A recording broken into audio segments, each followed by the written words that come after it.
in.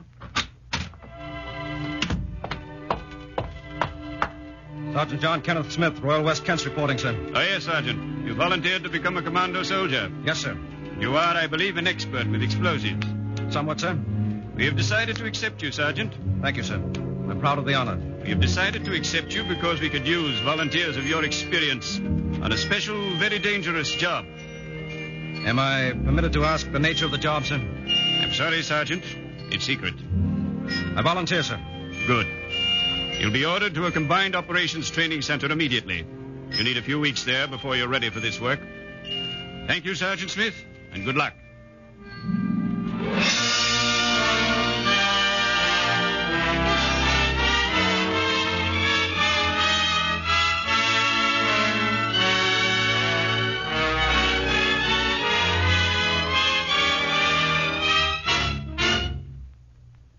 The National Broadcasting Company, in cooperation with the Council on Books and Wartime, presents the premiere of Words at War, a series based on the most important books to come out of this war. Stories of the battlefronts, of behind-the-scenes diplomacy, of underground warfare, of the home front, of action on the seas. Each is a living record of this war and the things for which we fight. Tonight's story is based on material from the recently published book, Combined Operations, the official story of the British Commandos.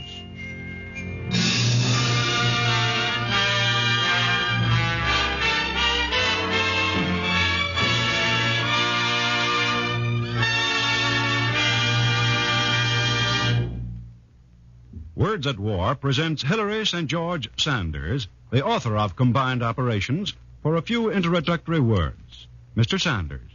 What you are going to hear tonight is not an actual extract from the book Combined Operations. It is an imaginative reconstruction of one of the most successful commando raids described therein. It does not pretend to be accurate in every detail. After all, why tell the enemy what he would very much like to know?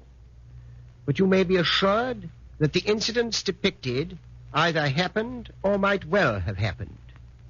In any case, here is the story, as told by a man whom we shall call Sergeant Smith. Sergeant Smith of Number 2 Commando of the Combined Operations Command.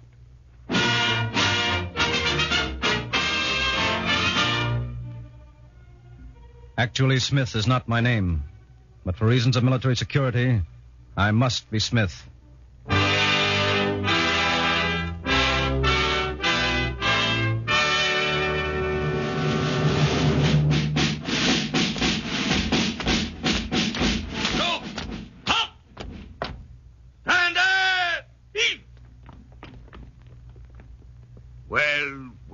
Well. So this is what I'm supposed to make commandos out of, is it? Let's have a look at you. You. What's your name? Smith, sir. Sergeant John Kenneth Smith, Royal West Kents, assigned to Combined Operations. And you? Corporal E. Provan, Piper, Seaforth Highlanders, assigned to Combined Operations. Carrying your bagpipes with you when you arrived, I noticed. What made you volunteer for Combined Operations? I heard you needed one good man in the outfit, sir. Hey, boss, while you're at it, how come you're in this man's army? I thought the Irish were supposed to be neutral. The Irish are neutral. But who the devil do you think they're neutral against? You think we want the English to be beaten and have no one to fight with after the war? And you? Who are you? Private Edward Murphy. Murphy? Murphy. Glory be to the saints. And what sort of a name is that? Irish? Why, sure. Me, I come from Brooklyn, boss.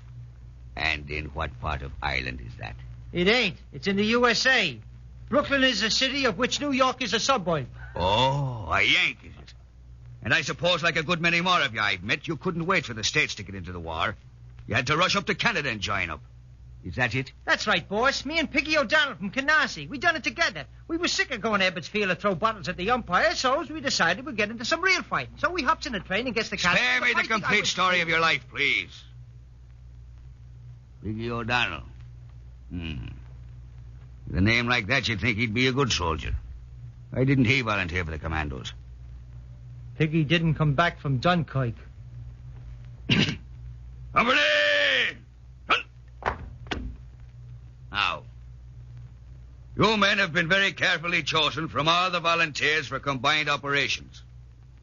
You're all supposed to be outstanding. Mentally, physically. But let me put you straight. Up to now, you don't even know what soldiering is.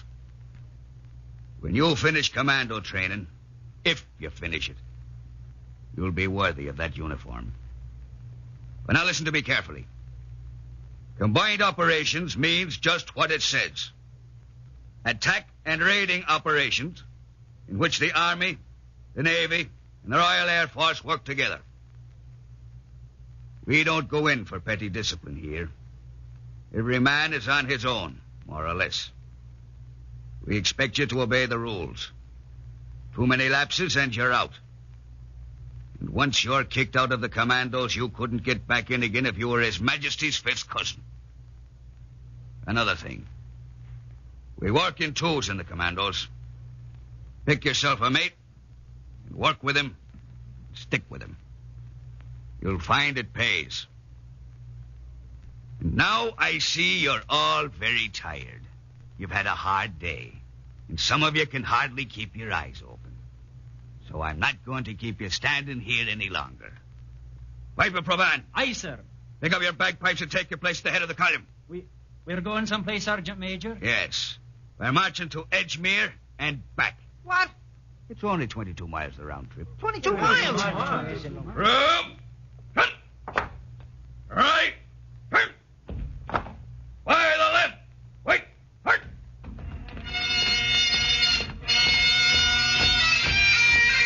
All right, hit the key. Hurt.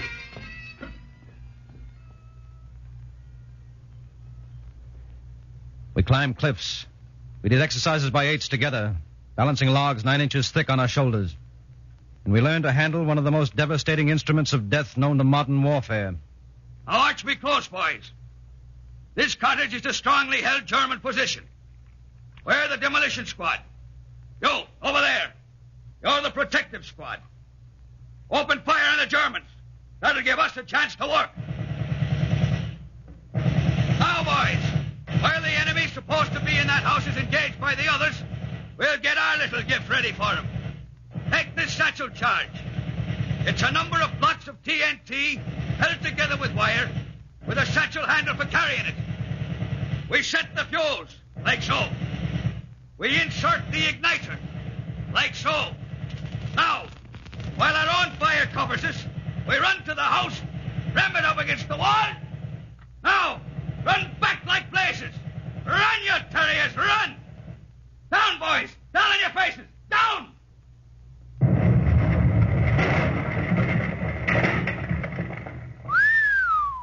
So that's what a satchel charge does, eh? Look at that cottage. Where the heck is it to look at? Blown to smithereens. As you can see, boys, these satchel charges can make the Nazis very unhappy.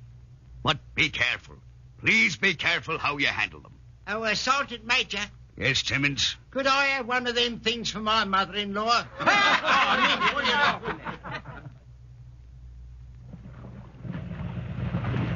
All right, move on. The colonel in London had told me my mission would be dangerous.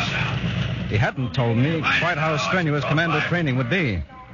We marched and doubled and marched and doubled and marched again over all kinds of country. We swam rivers in full equipment and crossed them on bridges made of toggle ropes. And we ran the gauntlet over specially prepared assault courses. Hey, Brooklyn! Boysby! Pardon me, boss. Get a move on you there! But, boss, these bombs are real. Aye, and the bullets, too. Look, you smashed the bayonet of my rifle. Half an inch lower and I'd have been ex-corporal Pravan. Promise, Sergeant Major, this game of yours is too dangerous. Real bombs and ammunition. And what do you think the Germans will throw at you? Spitballs? Get going and take that objective.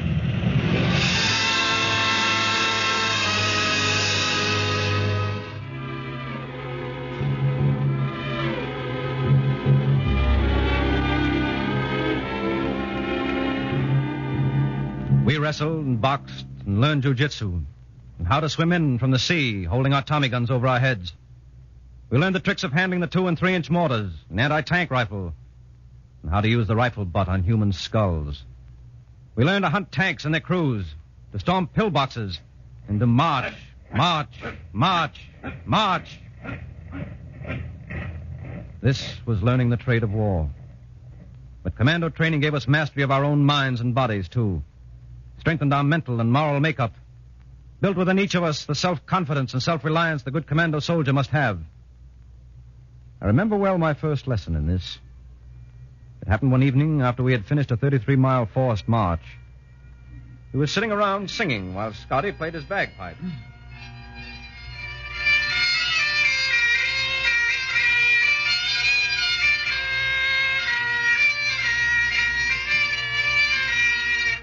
That was a bit of all right, that was, Scotty. Encore. Come on, Scotty. No, I didn't feel like playing more than you lads. Hey, Scotty, swing out with Chattanooga Choo-Choo, or can you on that contraption? Why, Scotty. Aye, Smitty?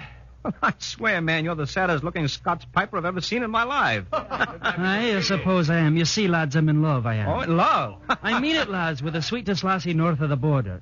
It was home on furlough I was to be married to her. Then came the word I was accepted for the commandos, and I was called back, with only enough time to give her a wee kiss on the red of her cheek. Yeah, but why get a crying jag on about it? It's the song, Brooklyn lad, the banks of Loch Lomond. You see, May, that's her name. She's a sentimental lassie, and she says that's our love song. She was singing it. You see how it is. Look, here's her picture. Oh. Well, she's very lovely, Scotty. Isn't she? Congratulations, Scotty. Oh, Ma, she's a beauty, ain't she? Hey, here comes the great Slinkerpuss himself, boys. Aye, the sergeant major's riding one of them Yankee jeeps. It's good to see you, boss. I wouldn't have been able to sleep tonight if you hadn't come back. I see you're in fine fettle, Murphy. Honest, boss, I'm not kidding. I was just saying to the guys, if the sergeant major don't come back before they sound lights out, I said, I won't be able to sleep. Well, there'll be no lights out tonight. Huh? You're on your own, boys. The next parade's at 6 a.m. tomorrow morning at map reference A144G16 on your scout map. A144G16. 6 a.m. Where'd he say? Did you say map reference A144G16, Sergeant Major? I did. Well, let's see. The scale is... Well, that's 73 miles from here. That's right. It is. Well, for the love of... Well, that means we got to ride all night. Okay. Maybe this is your idea of fun, boss. When the lorries be along to pick us up? There won't be any lorries, Murphy. Huh? What's that? No lorries? But Sergeant Major, how are we supposed to get there? It's 73 miles away. That is your problem. Be there at 6 a.m. or you'll be on a charge. Absent without leave. Good night, commandos.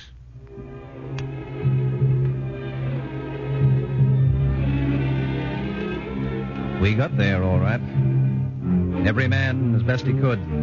By what you call hitchhiking, on Shanks' mare, riding freight trains. Yes, we were beginning to realize by then that as commando soldiers, we were expected to solve our own problems. But finally the day came when we stood on parade. Those of us who had come through the grueling training, on parade under the happy, contented glare of our sergeant major. And we heard our commanding officer, Lieutenant Colonel Newman, say, Well, men, you've come through all right. You're now commando soldiers. But you have no time to rest on your laurels. From now on, you'll continue training. Training constantly, side by side with the naval units of the Combined Operations Command and the RAF. Those of us who are lucky will carry out raids on enemy territory. Those of us who are extremely lucky will return from them. And between raids, we'll continue training. We'll never know when what looks like a training operation will turn out to be the real thing. Welcome to Number 2 Commando.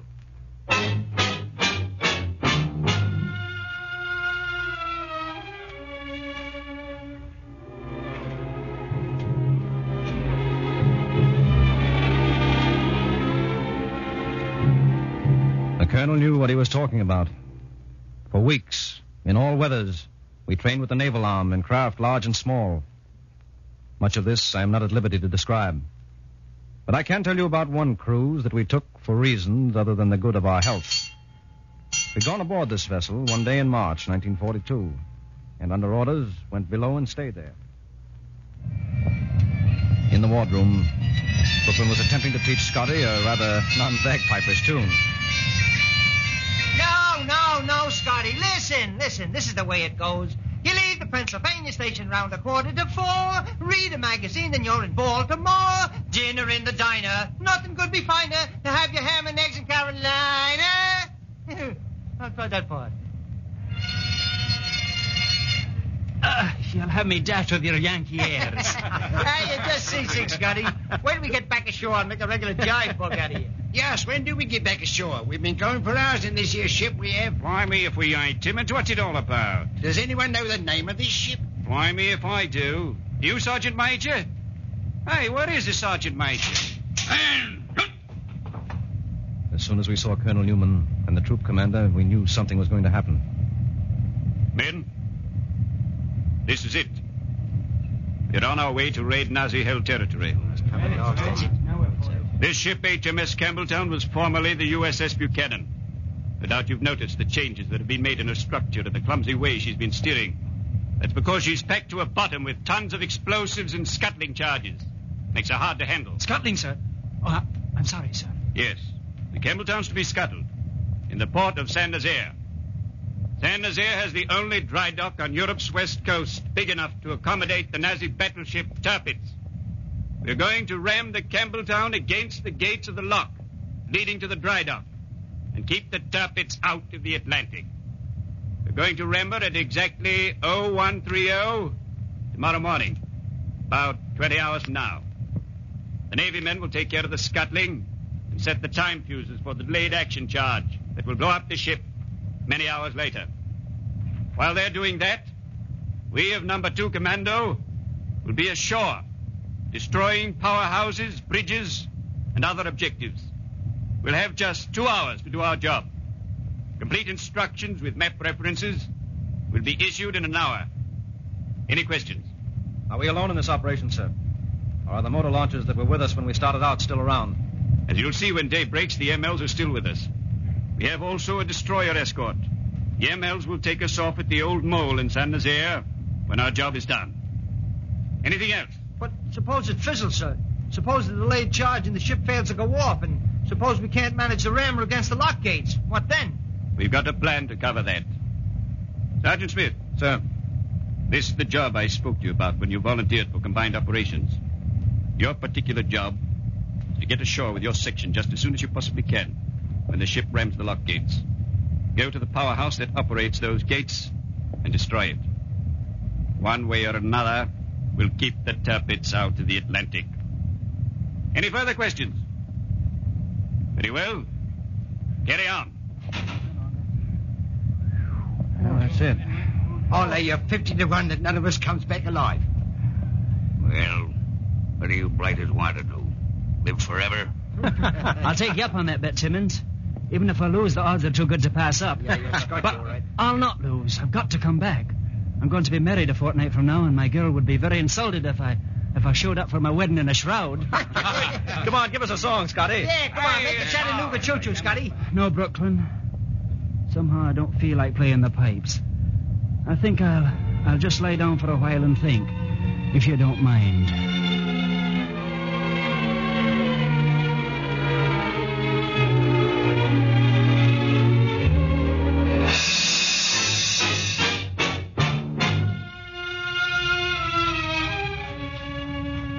Throughout the night and the following day, the force moved steadily toward Saint-Nazaire, constantly risking discovery.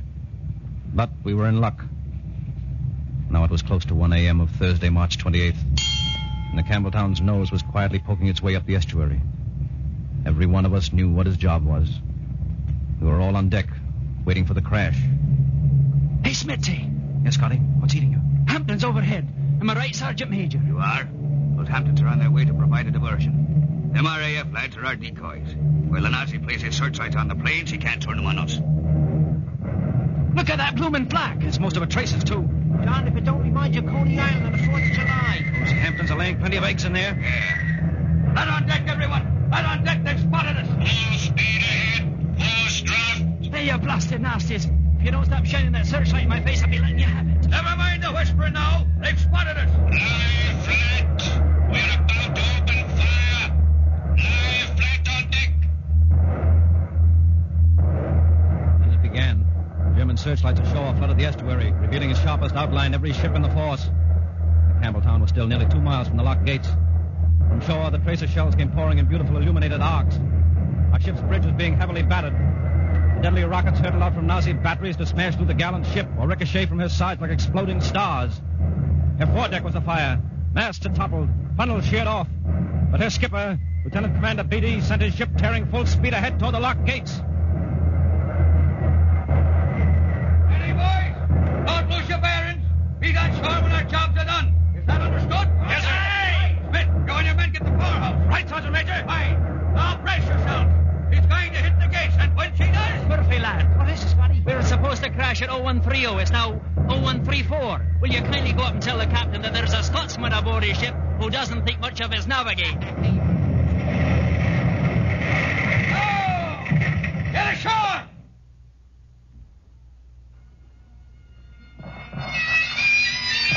right, let's come!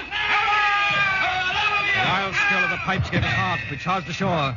Our covering parties protected the demolition parties while dynamite was set and discharged. But the enemy could fight too, and many a fallen commando soldier attested to that fact. Up went the pump house, and after it the lock gate power station. My own particular job, accomplished unfortunately at the sacrifice of 2 brave men. Building after building was set afire.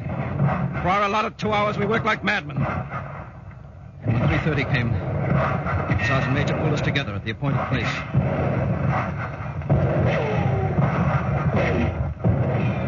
Everybody here. All that's left. Where's Timmons? Cochran? Thompson? Timmons, coming ashore. Cochran and Thompson died in the powerhouse. Yeah. So did Willis and Peabody. The pump station. You've been hit, Murphy. Yeah, it ain't bad. That ain't exactly tomato juice that's coming out of your own sleeve there, boss. Down! Machine gun left in that doorway! What did they get? I don't know. Looks as though they got all except you and Scotty and Brooklyn and myself. Take me off that list, pal. Did they get you, Murphy, lad? Not bad, boss. Just 8 or 9 in the belly. Hold on, lad. We'll get you down to the dock of the old mall. The motor launches will be waiting there to pick us up. The heck they will, boss. They're way overdue now. If those MLs are still sticking around, they'll be pounded to bits. He's right, Sergeant Major. Even so, we can still pull through. You'll find some way back to England. Now just keep your chin up, Murphy, lad. First, I've got to figure some way of getting that bunch of Nazi machine guns in that house. You just wait for us to show our heads. You let me worry about them dirty bums, boss. Brooklyn, what are you doing with that satchel charge? What's that? Murphy, don't light that fuse. It'll do us no good. You think you can throw that satchel over there? It's nearly 30 feet from here to that doorway. Don't worry, boss. I ain't gonna throw it. I'm gonna take it over, personal. Murphy, stay here. You want to be killed? Stay put. Now that's an order. Do I want to be killed, he says. You know what you can do with your order, boss? I owe those Nazis something for a guy at Dunkirk.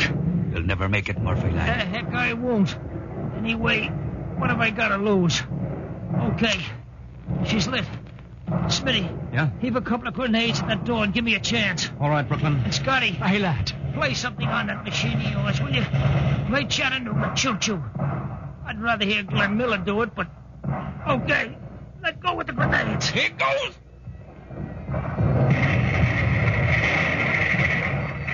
Good luck, Murphy. Don't stumble, boy, or we'll all be dead horses. He'll never make it. They'll cut him down before he can... That's what you think. Stop!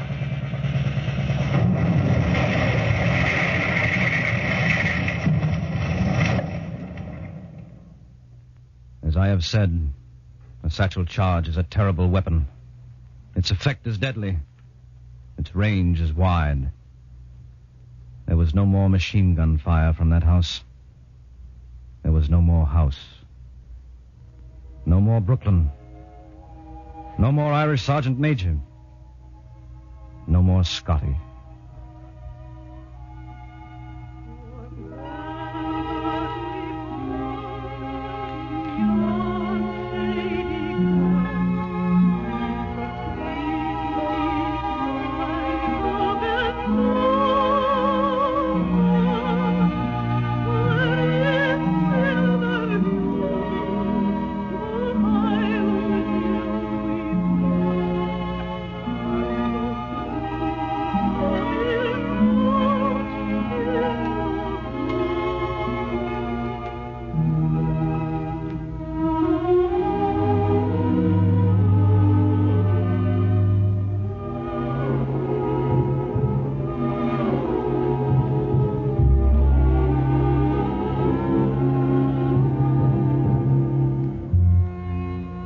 I shall never know how I escaped the effects of that satchel charge.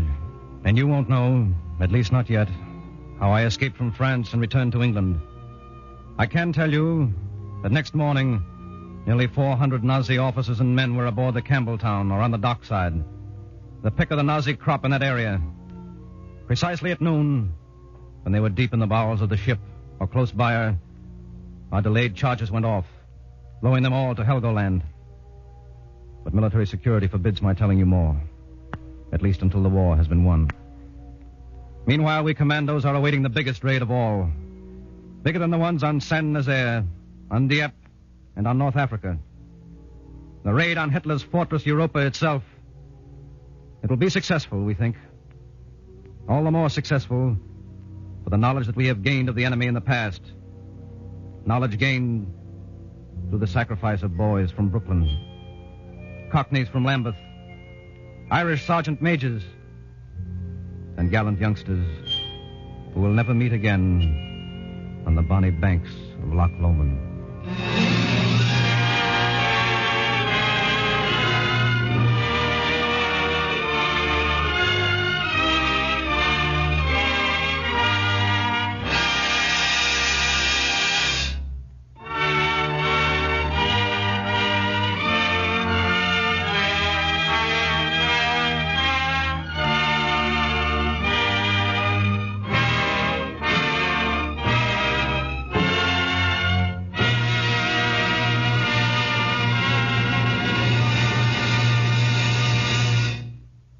Have heard the first of a new series of programs called Words at War. Stories told by men and women who have seen them happen.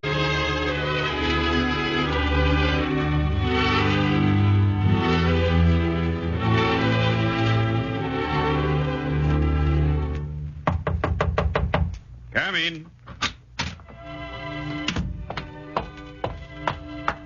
Sergeant John Kenneth Smith, Royal West Kents reporting, sir. Oh, yes, Sergeant. You volunteered to become a commando soldier. Yes, sir.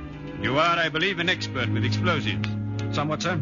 We have decided to accept you, Sergeant. Thank you, sir. I'm proud of the honor. We have decided to accept you because we could use volunteers of your experience on a special, very dangerous job. Am I permitted to ask the nature of the job, sir? I'm sorry, Sergeant.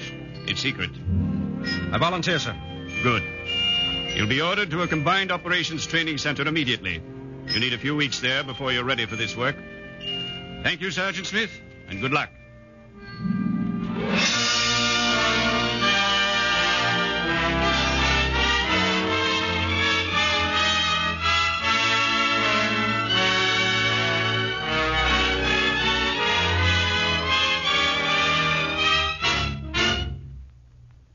The National Broadcasting Company, in cooperation with the Council on Books and Wartime, presents the premiere of Words at War, a series based on the most important books to come out of this war.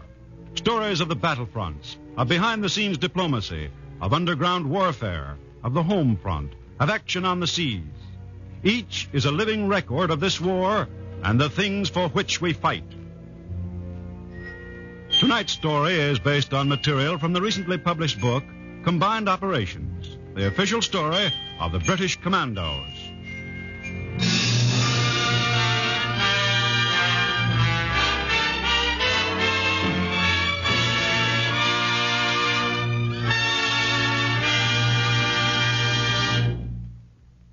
Words at War presents Hilary St. George Sanders, the author of Combined Operations, for a few introductory words. Mr. Sanders. What you are going to hear tonight is not an actual extract from the book Combined Operations. It is an imaginative reconstruction of one of the most successful commando raids described therein. It does not pretend to be accurate in every detail. After all, why tell the enemy what he would very much like to know? But you may be assured that the incidents depicted either happened or might well have happened. In any case, here is the story, as told by a man whom we shall call Sergeant Smith. Sergeant Smith of Number 2 Commando of the Combined Operations Command.